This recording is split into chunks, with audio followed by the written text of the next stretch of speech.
as Elaine said, I'm Doug Bourne, Professor of Development Education, University College London, and was the founding chair of Angel. I'm pleased to introduce Veronica Boix Mansilla, who will be speaking in a moment about what kind of learning are we looking for in global education today. Veronica is very well known in the field, led the program on Project Zero. She's very well known in initiatives around OECD's work on global competencies. And we're really pleased that she could be with us to speak today. But before she does, I want to say a couple of things, and I'd like us all to show our support, not just for her, but for the university at which she's based, which is Harvard University. We have witnessed in the last few days and weeks a direct assault on academic freedom in one university, probably one of the leading universities in the world.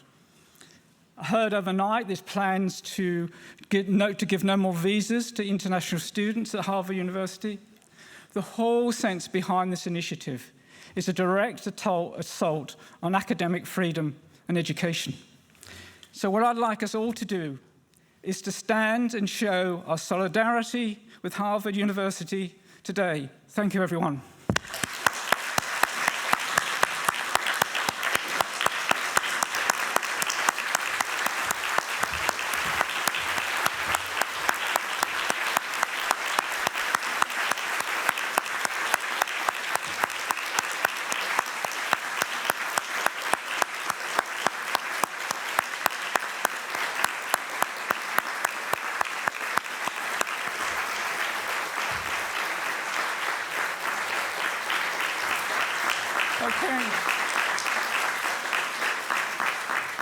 So sorry for doing that, Veronica, but I thought it's important that we recognize the context within which this conference is taking place.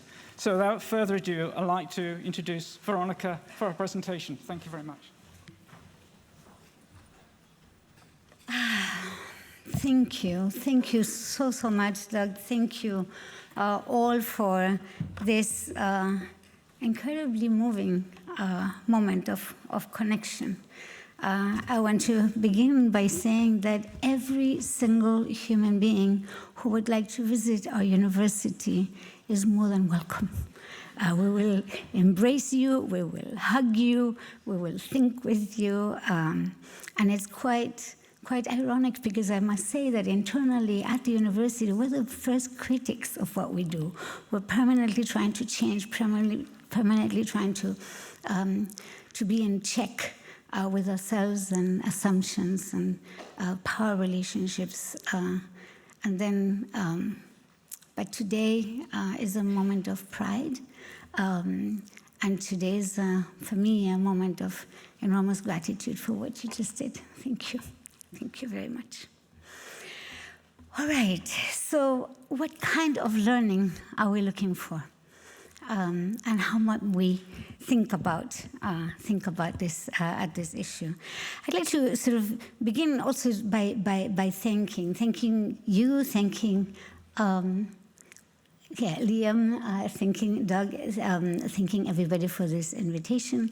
I have been sort of following a little bit of the work that Angel is doing, that Jean is doing, and always been very impressed by this possibility of dialogue across differences, dialogue across perspectives. And after studying interdisciplinarity for some time, I came to realize that when we enter in dialogue, whether we come from research, we come from NGOs, we come from policy, it's not just ideas that we're exchanging. We're exchanging biographies. We're exchanging decisions that we have made at some point in our lives to become economists, to become sociologists, to become educators, and this is what we bring in our lenses that enrich the possibility of growth at that intersection. So it's really quite nice to see sort of the energy in the intersection here today. I think that the panel preceding this talk really make the strong case for the importance of this intersection, the importance of this dialogue, and also the urgency of global education as a matter of ecological, environmental, social, cultural, democratic survival. So I will not try to make the case again. But what I would like to do is to Let me see what the clicker is. Do you have the clicker there?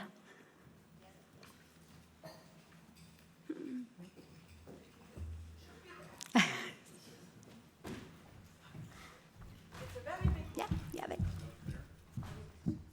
Oh, good. Thank you. Sorry. No problem. That's great. So what about, thank you. This is great. So what I would like to do is to give you a little bit of background, background about myself, my work, and the research from which I'm coming to you with, to share some ideas for us to discuss. We will look at the learner that we're looking for, so the kind of learning that we seek, and towards the end, perhaps think a little bit about some implications for practice and for policy and for research.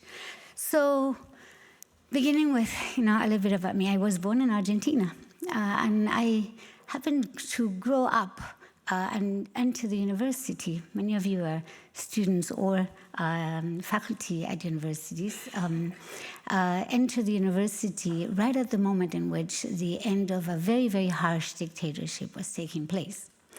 So this is an incredible time for a university like the University of Buenos Aires to exist, because it's a university with a very clear sense of mission. It's about rebuilding a society from the crumbles, from the rubble, and it's a generation with an incredible purpose, which is to contribute to the reconstruction of the society that we had lost. We had no social sciences, we had no criticality left in the official spaces. It was about that time when I was trying to become a social scientist and taking a course on qualitative methods, and part of it involved learning how to observe systematically. And because I was interested in education, of course, I was observing a classroom. This is a 10th grade classroom in which the children were learning history. And as it happened at the time, our streets were packed with demonstrations for human rights, demonstrations for bringing the junta to trial. So it was a very active, really engaging time. And as this teacher in this 10th grade classroom was teaching, a big demonstration happened right on the streets next to the school. And as it happens in Buenos Aires, they involve bombos and a lot of noise, a lot of music, chanting. And the children, of course, like any of us perhaps we do, run to the window to try to either, encourage the event or observe. And the teacher waited for a few minutes, looked at me in some form of complicity. I'm taking notes crazily about what's happening right then. And then she does something that I think marked the rest of my career in education. She clapped her hands and said, okay, chicos, children, back to reality. And I stopped writing, right? So which one is reality? And I think that part of the challenge we have in education is that reality is moving in one stream, and our classrooms are staying in another alternative reality that children recognize as not the reality of the real reality, so to speak. That sounded almost Colombian, but that's the challenge. And I think that the beauty of global education is exactly that, is that it brings the world, as complex as it may be, as difficult as it may be, into the classroom for deliberation, for analysis, for study, and for action and participation. So the work that I'll share with you today has, a bit of that, element, and I think that has been sort of my work overall. The ID Global Project, which is what I lead at Project Zero, there's a research institute at the Harvard Graduate School of Education. So the kind of research that we do is very, very much embedded in practice. So our work is, we call it transdisciplinary, in the sense that it involves perspectives from disciplines as well as from actors in the field, so to speak, teachers, students. We work quite a bit with what we call participatory design-based research, which means that we embed ourselves. And here you have some images. So in this case, we do quite a bit of work with seminars and interdisciplinary seminars to try to understand the existing research and advance some new frameworks. We do quite a bit of work with schools, with museums, with cultural institutions, with learning centers, really in the process of modifying the reality, engaging in growth, engaging in analysis, and participating together with our teachers, together with the museum educators, in reflecting about change. So I like to say that in most of our research, we have two reports. One is a written report of what we have learned by engaging with colleagues in the field in change, and the other is the lived report, which is the museum programs. It's the district, initiatives. It's the classrooms that look differently as we do this work. This has clearly sort of a very strong influence from the tradition of pragmatism of Freire, Dewey, Jerome Bruner is a great influence as well. So along I'd say the last 15 years in which I've been focusing on global education, there are a number of projects that took different qualities, many of them very much involved in the collection of best practices, like some of the work with the International Baccalaureate early on. Some of them involved this partnership in change with practitioners, such as our work on interdisciplinarity and our work with districts and our work with museums. And some of it involves the integration of existing research and articulation of new frameworks, such as the work with the OECD, some current work with UNESCO and AFS. So there's a variety of pieces. So what I share with you is informed in a way by this. The learning that we seek. If there's one idea that I would love for us to consider as we move forward in these two days, is the possibility that the kind of learning that we seek is not only relevant, we know that, is not only deep, we know that, but it is also long-lasting and transformative. So in the work that we're building on, we have the Dublin Declaration that seeks to frame global education in a very open umbrella that allows us to do an enormous amount of work, whether we're interested in human rights, we're interested in migration, we're interested in global and internationalizing children's minds, if you wish. And I like the definition of global education, this broad, encompassing, inclusive idea of global education as enabling people to reflect critically on the world and their place in it, to open their eyes, hearts, minds to the realities of the world at the local and global levels, to empower people to understand, imagine, and hope, and act to bring about a world of social and climate justice, peace, solidarity, equity, equality, planetary sustainability, and international understanding.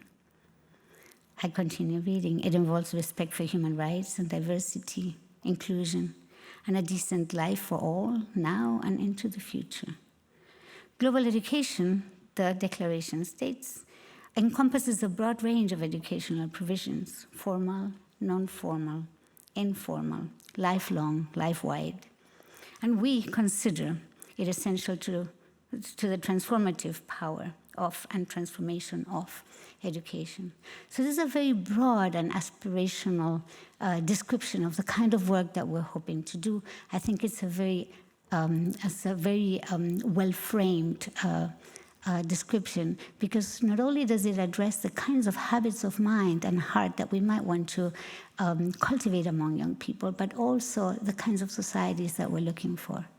And every decision that we make as educators, every day in the classroom, in our research labs, or in policy, is always framed by the narratives that we have about the societies in which we live and the societies we would like to build. So in that sense, I find that to be very powerful. What does this look like in practice? Let me show you a couple of examples.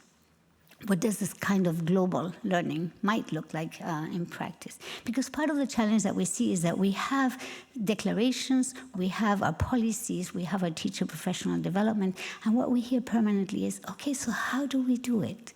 What does it look like when it's done well? So my intention here is to show a little bit of what we see in the work that we do with teachers and with educators. So this is a classroom in the Netherlands. This is a biology teacher who has been mapping pandemics for many years. She began with Ebola, Zika, and of course by the time in which COVID came, she knew a little bit how to do it. So it's a very interesting pedagogy by which she brings an enormous piece of paper at the library at the center of the school, and the children ask questions, not necessarily disciplinary questions, questions of, how does this get contaged?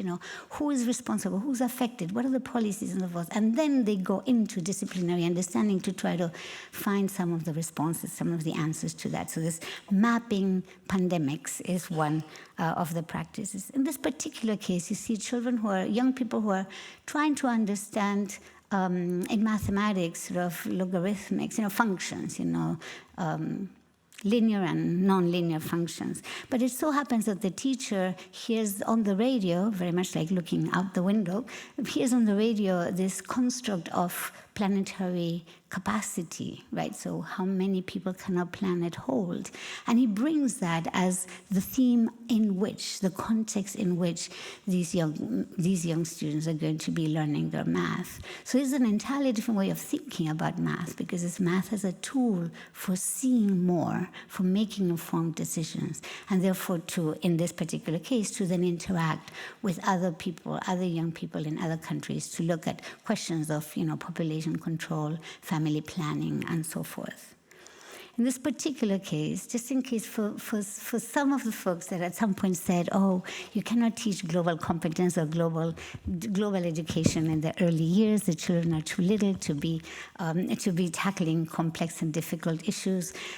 So our research sort of shows that, number one, that children are hearing the stories, the children are in front of the TV, the children are already sort of in touch with the complexities of our worlds, and what we owe them, perhaps, is the possibility of making sense of them. So what you see in this sort of very joyful pictures, children who are a whole year studying sort of in early childhood environmental, it's an environmental sort of investigation by which they are sort of learning to commit to the understanding of particular species, and eventually sort of ending with a very joyful celebration of the world, taking action on behalf of the planet, as they say, in the streets of Washington, D.C. And what we see here is a very interesting, image of stop motion video, that constructed by children in Greece and Syrian young children, early childhood too, by which, through the construction of a digital story, they get to understand the stories of migration, the exit from northern Africa and from Syria into the future of a cohesive society and a sort of a hopeful future, created also with Play-Doh by the children into what will be the new home in Greece or in Germany, I might say. That's their aspiration for many families. The girl you see on this, your right side, is a koala. And I would love for us to come to know a koala a little bit better, because I think that she has a lot to teach us. In the next few minutes, I would like to sort of introduce her to you, tell you a little bit about her work, and then invite you to hear her talk about her own learning. Again, always with the question of what is the kind of learning that we seek? What's the kind of learning that we seek? So Akwal is the daughter of a refugee woman from South Sudan, living in Portland, Maine, in the United States. Portland is a secondary arrival city for many immigrant families, and the educational system has experienced what many educational systems have, sort of in the global north, of a move from 6% immigrant students and families to 27% in a matter of 7 years. That's a very, very fast shift for teachers who are not necessarily always prepared for so many changes. So it turns out that Akwal finds out that she is the niece of one of the lost boys of Sudan. She doesn't understand exactly what that means. The teacher begins to explain what that means. And in the process of a project that they have in the English class, in the language class, of learning how to write in different genres, the teacher invites the children to explore the library and see whose stories are being told in the library. The children find out that there are not too many stories from Sudan, not too many stories from Iraq or from Afghanistan or from all of the families represented in the city. So they set out to write those stories and to publish the stories so that others could read them. Akwal interviews her mom, writes the stories, and it's the principle of this teacher that she will emphasize perspective taking as a thread throughout the year. So Akwal comes up with the idea of writing her story through 3 perspectives. The story of Mayok, her uncle, the lost boy of Sudan. Her story, Maria, she gives herself a different name. And the story of her mother. They all reunited in the United States after Mayok was rescued and taken to the United States. So here's what Akwal says about her story, or throughout the process of building her story. So she says, so Mayok never fled with his mom. That's how I took it. I heard what my mom was saying, and I took it from that perspective. She said Kakuma, so I used that in my story, but I researched it more because I didn't know what it was. I found out Kakuma was a refugee camp, and I think it's hard to come to America. This is from my mom's perspective. And I'm going to cheer up. She's like in the initial interview, sharing a little bit about what she's thinking about her story. Eventually, she reflects and says, I think that the history of Sudan is a great thing to write about. Some people know the lost boys as a group of boys who were just lost. They were not lost. Think, she's in 5th grade. They were not just lost. They were captured. Some were tending cattle. And it says here, pointing to her text, I got captured when I was tending cattle. They brought me to a refugee camp, and I had to hide a lot of things. The boys had to hide a lot of things because they could be killed for having pictures of their families. So I included that in my story too. So Akwal here is really dealing with a very, very complex story and dealing with this complex story in multiple perspectives. We wondered what was left after the children wrote the stories, published the stories, distributed the books in the libraries in the city and the school system. So we came back and interviewed Akwal a year later. And what you'll see in this interview is a little bit of our earlier interview with her in the beginning of this video that you'll see, and then how she remembers and how she recalls and what was left about this whole idea of perspective taking.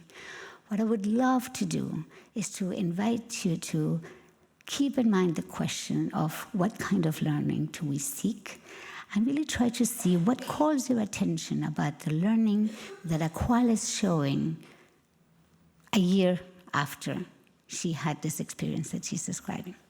So can we show the video?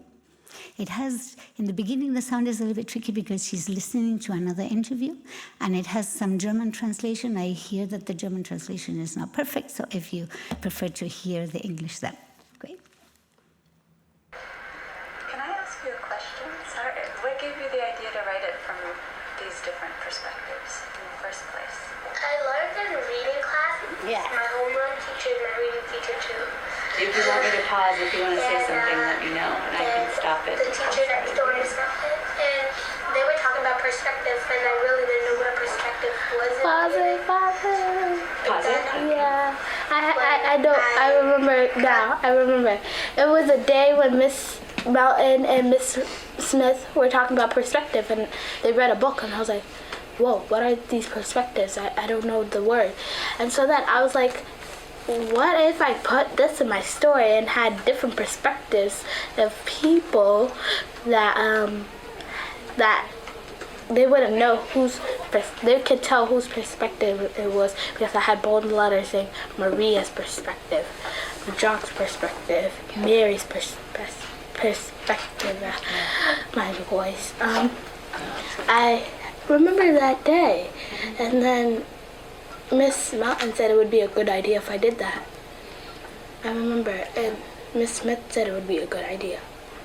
I remember that. And do you think that it turned out well, doing it that way? And are there any things that are hard about making Yes. Yes, there is. There's a lot of things that's wrong about it. It's hard about it. I mean, like, I have to think of something. It's okay, you can take time. Like, what they say, you don't know their personality, you're making up the personality. Like, if you accidentally say, this person hates singing, but the person's singing in the story. That's hard. That's the hard part of the perspective of a story. Like, you have to edit. You have to edit a lot in perspectives. And, like, the timeline of it. If you're doing different types of perspectives, they have to have a timeline.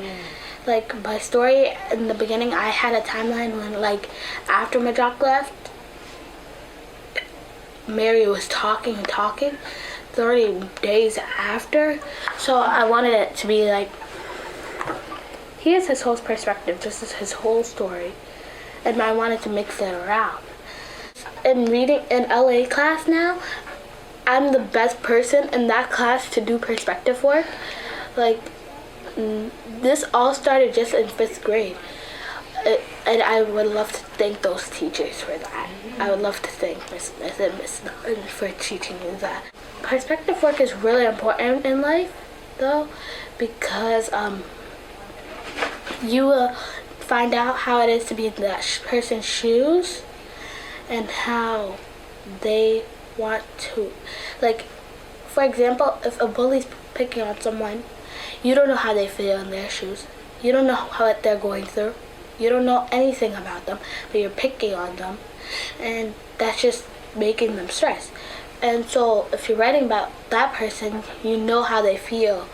You can predict how they feel. You can infer, from all these texts, I infer that the person's feeling sad and that it is going through a lot. And they don't know that part of. That's important about perspectives. You have to know how the person feels, how the person acts, looking through the eyes of someone. Like, have you guys heard the song of Katy Perry, Roar? She's has the eye of the tigers. That part is like she's has the perspective of a tiger.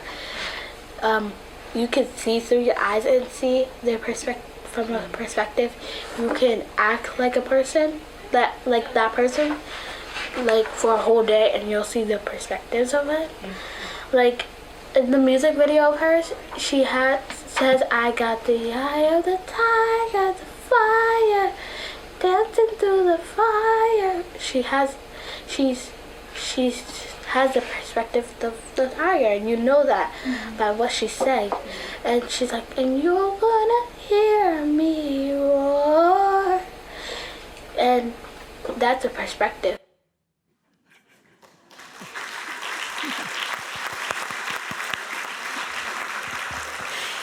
If we could take 1 second, really, to capture one quality of acquired learning that called your attention, and then share it with the person next to you. We have very little time for this, but let's try to share very briefly, a quality that called your attention.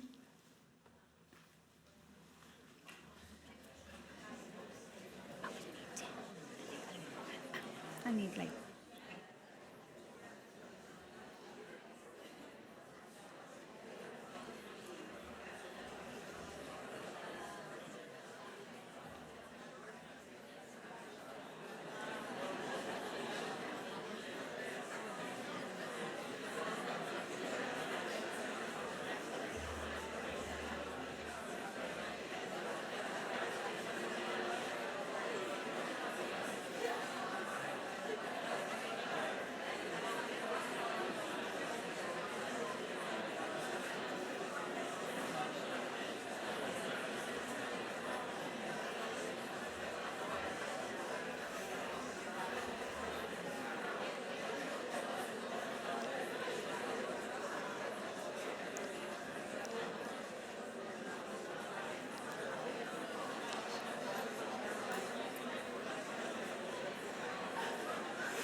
All right. Let us see if we can finish that thought.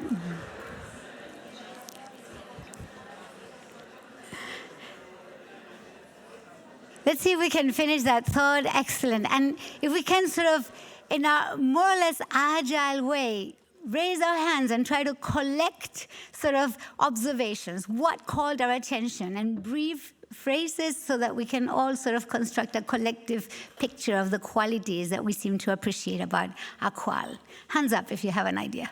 Yes, please.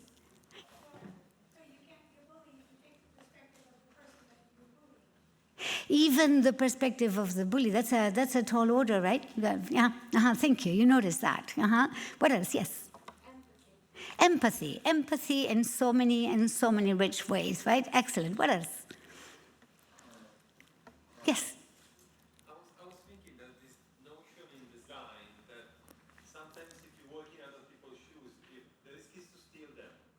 So I'm happy for her to steal all the shoes. But someone like me, of course it's very important, but I need to be careful what I do with other people's shoes. Yeah. Very interesting. So she seems to have a whole method about how you take perspective, right? You have to walk in people's shoes. You have to pay attention to the feelings. You have to look through the eye, right? Like the tiger, the eye of the tiger. So, but it's like this collective approach. She has a whole system by which, she can articulate that she created herself about, how to take perspective. A couple more. Thank you for that observation. A couple more questions. Yes, please, in the back. We have three people in the back. Let's go ahead. Yeah, so very early, you see that she was empowered. Like, I am now the next person with perspective. Exactly. So this is not an isolated skill that the curriculum required and now I'm demonstrating in a test. This is like, I am this person, right? I am this person. I'm the best person as an empowering factor. Really, it moves beyond the realm of regular, typical, traditional education and the transformative power that it seems to have in her as it becomes part of her identity. I am now the best person, which of course makes us, giggle a little bit about it. Yes, behind you, thank you. I think what was astonishing is how often it's in the discontinuities that deep sense of humanity comes shining through.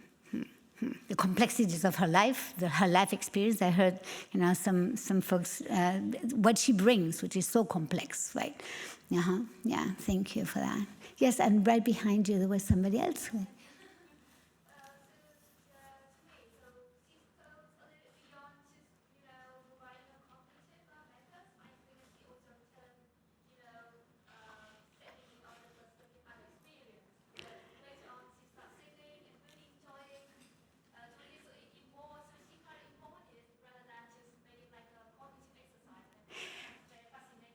Exactly. So fascinating observation. My goodness, so many. So fascinating observation. It doesn't seem to be just a cognitive thing for her anymore. And of course, it has an enormous cognitive component, but it's emotional and it's identity driven. Like it's like it has become like part of who she is, part of a habit, part of something that she brings outside of, the context of the classroom. And when we talk about this transfer, right, transfer of what she learns in the classroom to everyday life, to interpreting popular music and so forth, sort of at Project Zero, we call this learning of dispositions. And we have a strong tradition of dispositional theories of learning, by which we think that this type of learning has to do of the following. Thinking, we come out of a tradition of thinking, critical thinking, creative thinking, dispositions. So for you to have a disposition in this very technical sense, you need to have the ability to take perspective, to really engage in the behavior or engage in the act of taking perspective. But you also have to have a sensitivity for conditions in the world outside the moment of learning in which this ability is handy. So or could be brought to use. So perspective taking is something that we can do every day in everyday life, as Akwal shows. But we don't always do it, in part because we don't recognize that this is an opportunity for me to take perspective. This is a moment in which I should be taking perspective. And sometimes we recognize the moment, but really don't recognize that we have the energy or the motivation for doing it.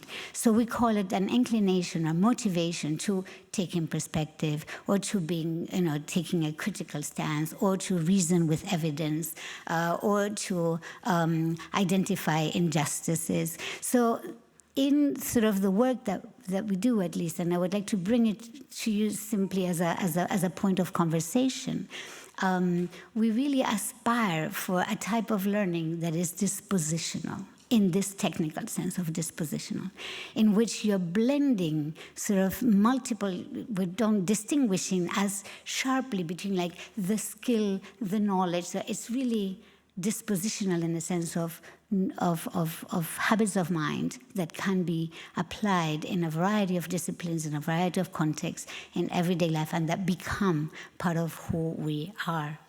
So the thing about this type of learning is that it is learned through enculturation. It is learned through many cases of encounters with models, people who take perspective well.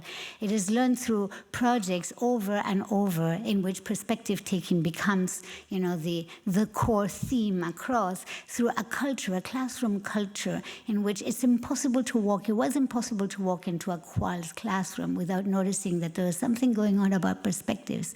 Because every 5 minutes into the class, one child would say, from my perspective, and the teacher would ask, and what is your perspective? So perspective became like the air that you breathe in this classroom, the air that children breathe. And we learn deeply through the inculturation into the air that we breathe in the culture of classroom, that is in this case about perspective taking, right? So you see there are several initiatives, if you wish. So very briefly, what might this mean in terms of nurturing global dispositions? Well, it might mean that because dispositions are learned through enculturation, we need to do more than having a particular curriculum or a particular set of skills. What we need is to engage in creating a culture of global learning in a classroom, in a school, in a university. This means ample opportunities for experiencing. This experiential phenomenological component is really important, not just cognitive, but really emotional, identity. It's about models of perspective taking, peers as models, teachers as models, curriculum content, historical actors as models, novelists, writers, artists as models. That there's a language, in this case of perspective taking, that sort of is infused in the things that are happening in the classroom, and the language that signals that perspective taking matters in this particular context. Children are very good about understanding what are the rules of the game in one classroom versus another. When I always say my children are very good about understanding what the rules of the game are when they're with their father or when they're with me. The kids adapt to this. They understand culture, microcultures in very, very keen ways. So we can really sort of invite them to participate in cultures that are desirable in that sense. Space, you would walk into a classroom like this and you would see kids' words, kids thinking around the walls. The space echoes or models of perspective taking, or models of global actors. And time, sort of deep allocation of time. This is not something that is learned in one unit and then we pass to unit 3. It's something that remains over time. So a question that a teacher may have for the whole year is, how can we get better at taking perspective? And this is something that children revisit, over time. So it's this long-term type of learning, a long-term engagement. And eventually, routines. Classrooms are filled with routines. Children know where to sit, where to put the backpacks, when to be quiet, when to speak, how to raise their hands to talk. These are routines. And they're typically behavioral routines, management routines. So what we're very interested in is the provocation of, what about thinking routines?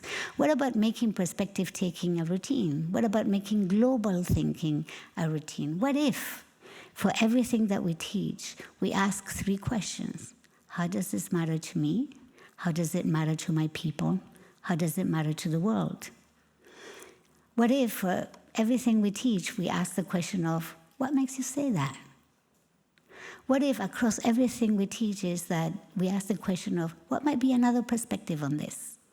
So these are very, very small interventions, pedagogical interventions, that when they become routines in a classroom, they have at least the opportunity, gives us at least the opportunity that the children themselves will be the ones embracing them and using them and leading them. So it's transforming the interactions in a classroom by making children's thinking visible and by instituting these small-scale routines. The 3 whys. Why matter to me? Why does it matter to my people, my place? Why does it matter to the world? Or see, think, wonder, keen observation, interpretation, question asking. So very small. At Project Zero, if you Google it, you'll have like 80 of these, that we use for different purposes. But I think it's an interesting invitation. So I'm going to leave sort of the questions about perhaps, some policy implications and some sort of research implications to our Q&A. And really, thank you very, very, very much for your attention and for your very keen welcoming this morning, earlier today. So thank you very much. Danke.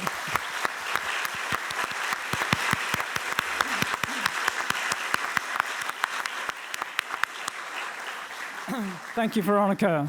We're running a little bit over time, but in view of the importance of her contribution, and we did start a little bit late, I will see if there are any questions, particularly coming from the Slido. Have there been any questions that come in from the Slido? No. Okay. Is there any couple of questions from the audience? Who would like to ask a question directly? Come on, don't be shy. Massimiliano, good. Thank you. Thank you very much for this very inspiring presentation. Yeah. There. Now it's better. Thank you very much for this very inspiring presentation, showing an interesting point of view on how to learn global citizenship, global learning in the classroom. I really appreciated, particularly the approach that is a bit different from the standard traditional one. When we think about global competencies and global skills, we tend to think to a very cognitive level, where traditional banking education works on that level. While on the contrary, you raise the issue of the importance of the emotion, feelings, in taking perspectives. And I will say, if you can say a little bit more about the role of emotions, feelings, and also love. There's a lot of affect there in the relationship with the children. So I think that if you can say something a bit more about this emotional part of the lived experience in the learning process. Yeah. Thank you. Thank you so much, Massimiliano. So what we know from neuroscience, what we know from life experience, what we know is that emotions are very hard to separate from cognition, right? So emotions are our rudder regarding what we pay attention to, how we respond, and so forth. So for children dealing with global issues, many times is they're dealing with very complex issues. So part of having the courage of embarking in learning that goes beyond mere cognition and really recognizing that the child comes as a whole child with emotions, with parental influences and so forth, has to do with really understanding that managing emotions and really engaging emotions and inviting emotions and the expression of emotions is very much part of learning to become a global citizen. There is no way we can be global citizens without emotion. Of course, we need to be rational, we need to be critical and so forth, but emotion is very much part of that. Now, you mentioned the term love, and it's one that I'm very, very intrigued recently about. This is part of work that we're currently doing, but it sort of speaks to the question that we're finding that about the importance of creating the conditions. And notice like the experiential tone in what I describe as learning, right? That was sort of commented before.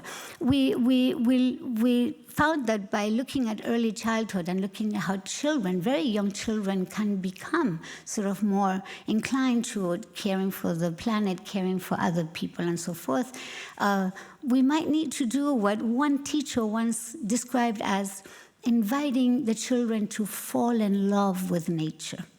This idea of falling in love with nature in a very sort of instinctual way, in a very early way, especially for children who are more and more sort of tied to the digital phones and screens, and less connected with nature. And for children for whom the future of the relationship with nature will be probably very different from ours, in the sense that nature will be, the sea will be the one who took away your house, the sun will be the one who created the drought that allows your parents not to have a crop, So our relationship with nature is complex, and we have really messed it up so much. So the question is, can we invite the children to fall in love with nature, again, in a deep, deep way, so that the children become inclined, disposed to protect it, and to be in dialogue with it. And the same thing goes to talking about culture. Falling in love with somebody else's culture, being intrigued, being curious, being affectively, positively inclined is the opposite of xenophobia, right? So this is a complex, love is a complex construct, but it's one that I'm thinking about exploring sort of in more depth in this work. And if you're interested in it, I'd be super happy to talk more about it. It's Freire, it's bell hooks, it's so many of the very critical thinkers. Thanks, Veronica. I think we have a question from Slido now, yeah? Yes, we have several questions from Slido. So I will just speak on one. How can thinking dispositions on perspective taking be unlearned, relearned, in case they perpetuate colonial logics of representation? Say it again, repeat the question then. Yes. How can thinking dispositions on perspective taking be unlearned or relearned in case they perpetuate colonial logics of representation? Beautiful. That is a beautiful, beautiful, beautiful question. I think that is this idea of combining sort of the perspective taking with a critical stance, right? So what is, on the one hand, is the perspective really creating the perspective, understanding the perspective of the empowered other than the othering, the rights-deserving other, and sort of a dialogue that is conditions for a dialogue that is really respectful, that is apologetic when it needs to be. It's as reckoning with colonialism. I think it's also about the taking perspectives on one's own traditions and one's own history and one's own behaviors, right, as a society, as individuals. And in that sense also sort of critically understanding. So perspective taking is not always only forgiving, so to speak. It can be also very critical, but it's still perspective taking, right? Okay. Thank you. Thank you for that question. Thank you, Veronica. I think we're going to have to leave it there. So thanks very much to the presentations. Before I have some final thank yous, Veronica. There are a whole number of things in my own mind that have started from that presentation. First of all, I'm going to have to think about the song Eye of the Tiger in a new way, I think. And also, I think the sense in which some of the points around the question that learning is long-lasting and transformative, the whole points around thinking dispositions and habits of thinking has posed to me some really central questions that not only relevant for these 2 days, this conference, but what's happening in the world today. And to me, as was said earlier in one of the introductions, the sense in which the observations that you've raised are so timely in terms of all the things that are happening in the world today. So I just want to say thank you very much, Veronica, for a very inspiring keynote presentation. Thank you. Thank you so much.